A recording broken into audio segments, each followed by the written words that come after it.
Every year, the Comerica Hatch Detroit contest provides funding, education, and mentoring for a unique business idea. This year's winner beat out more than 160 other entrepreneurs to capture the $50,000 top prize. The money will be used to establish an East African restaurant, market, and juice bar. I'm pleased to have the married couple behind the winning idea on the show today, Nadia Nijimbere and Hamisi Mamba. Also here is the executive director of Hatch Detroit, Victoria Katansky. Welcome to American Black Journal. Thank you. Yeah, and I will call you Mamba, as you say that everyone does, right? So that I don't butcher your name again during the show.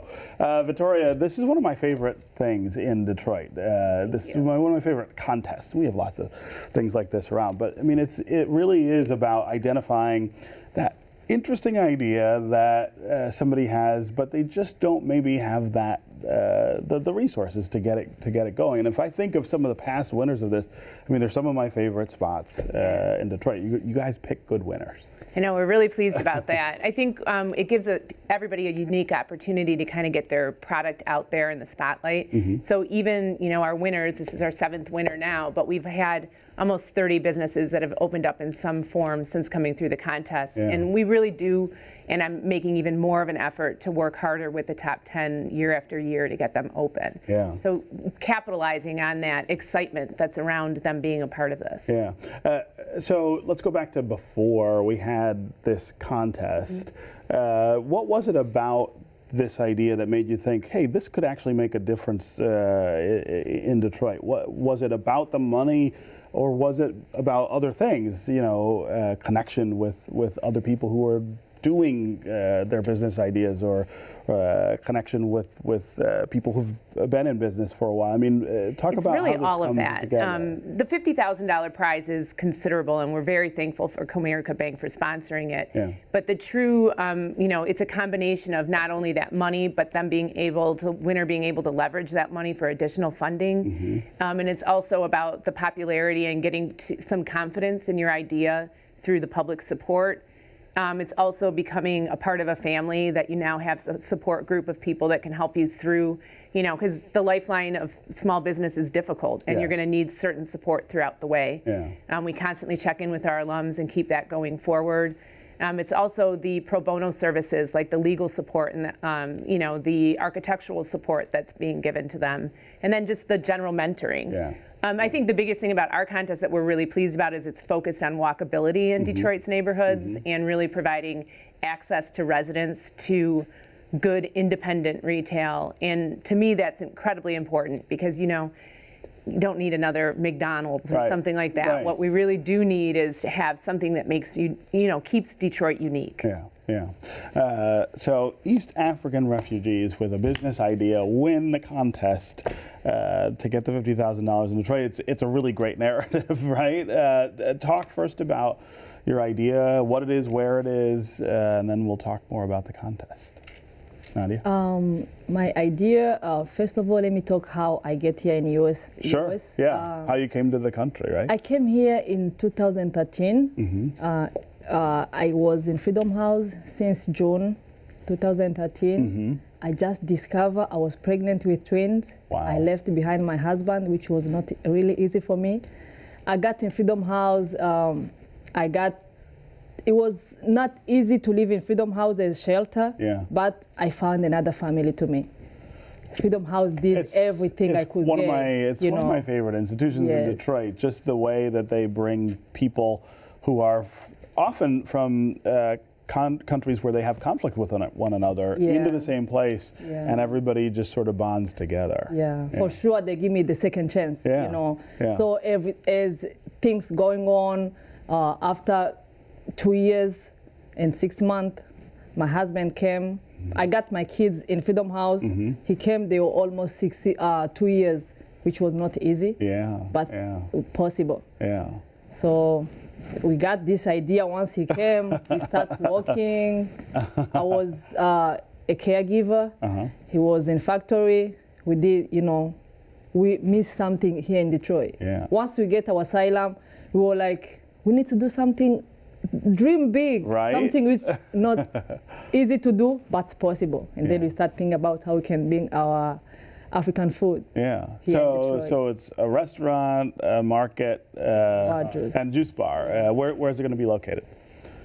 We are working hard to find a location, which is not easy to find a place where you can have the combination of market, juice bar, and sure. So we are working hard. Hatch Detroit is they are helping us a lot to find a place, and I think this wanna be unique. So we don't wanna rush. We wanna do something good for the community, for the city. So that's why we work hard and we think deeply. Yeah, yeah.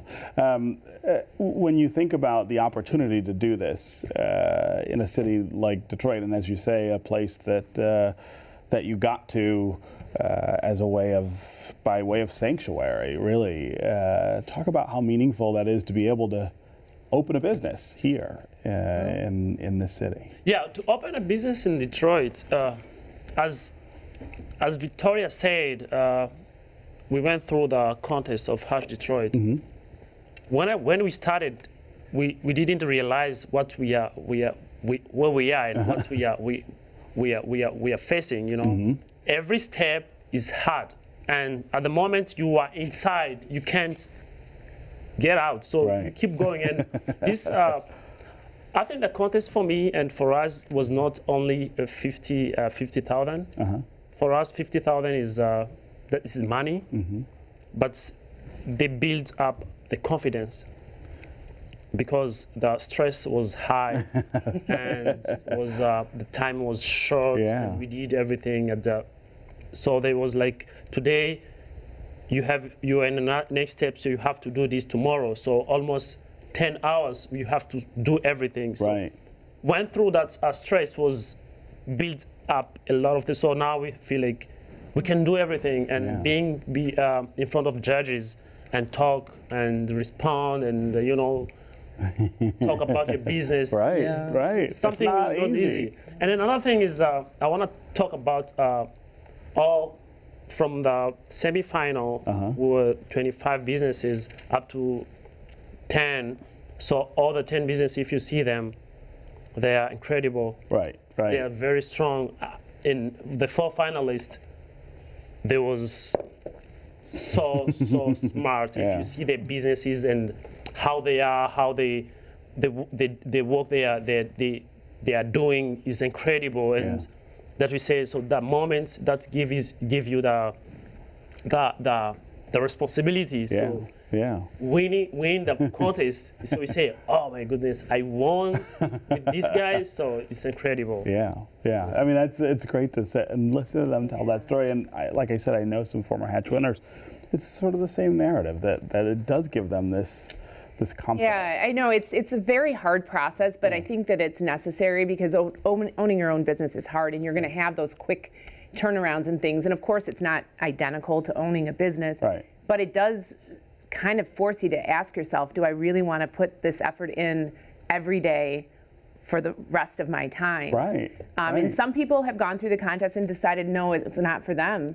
But they're still really good advocates of ours and of the cities and of our alums, so it's a good thing. But we've never had our winners have gone through. Some of them have had a spot, some of them have not. We always really work hard with them to find the best location for what their business is. And as you say, the idea is probably to put it in a neighborhood, right? Where our size business really fits best in a neighborhood. We do have some that are in Midtown and downtown. And those are for different purposes and reasons, but I think with the size of business that usually is going in and with the cost of space now and how it's changed in the last 7 years, neighborhoods are the best location. The other finalists, as you say, you guys work with them as well to try to help them out. We do. In fact, I had a meeting this morning with one of our people, but by next week we'll be all getting feedback from the judges and determine kind of an action plan on where they need us. And they're all in varied stages. So it's really, we have to tailor how much they want our support and how much they don't, Okay, well, congratulations. Thank you so much. Thank you we'll look forward to you finding a location and opening, and I will be among your first customers. Thank you so much. How about that? And congratulations again on Hatch Detroit. Yeah, this Thursday we have a pop-up, so you are very So welcome. I can of course go see the pop-up. I will do that. Okay, that's our program for today. Thanks for joining. For more information about today's guests, you can visit AmericanBlackJournal.org. And as always, you can connect with us on Facebook and on Twitter. We'll see you next time.